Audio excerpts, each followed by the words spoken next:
Hello everyone, আসসালামু আলাইকুম। চলে এসেছি নতুন একটা রেসিপি নিয়ে। তো এটা হচ্ছে গিয়ে আমি একদম পাকা দেশি আম দিয়ে আমের বড়া তৈরি করব। প্রথমেই আমি আমটাকে খুব সুন্দর করে এইভাবে কেটে নিব। আপনারা চাইলে অন্যভাবেও কেটে নিতে পারেন। তো এখানে হচ্ছে গিয়ে আমি আমটাকে ছাড়িয়ে নিচ্ছি। তো এই পাকা আমের মৌসুমে কিন্তু আম দিয়ে অনেক অনেক রেসিপি করা যায়। আমি এর আগে আমের জেলি তৈরি করে নিয়েছি, আর এখন হচ্ছে আমের বড়াটা তৈরি করে নিব। এখন এই আমটাকে আমি ব্লেন্ডারে ব্লেন্ড করে নিয়েছি। এই তো আমের ব্লেন্ড হয়ে গিয়েছে। এখন আমি হচ্ছে গিয়ে আটা নিয়েছি। তো আপনারা চাইলে ময়দা বা চালের গুঁড়া দিয়েও করতে পারেন।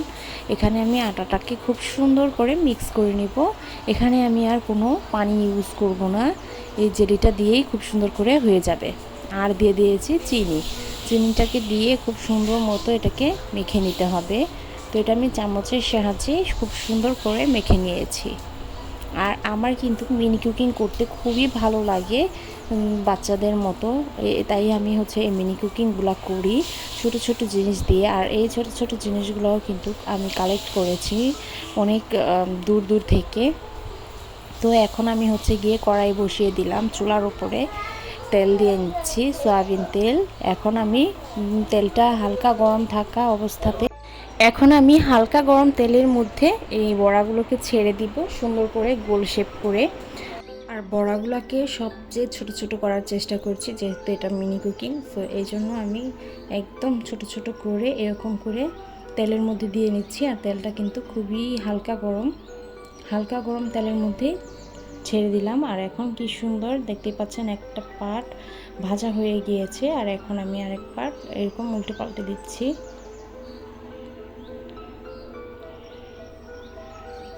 এরপর আমি আরেকটা ব্যাচ ভেজে নিচ্ছি, প্রায় 2টা ব্যাচ আমি ভেজে নিয়েছি। আর এখন আমি এটাকে উঠিয়ে নিব। আর খুব সুন্দর মতো এটা কিন্তু কালারও এসেছে, আর খেতেও কিন্তু অনেক সুস্বাদু হয়েছে।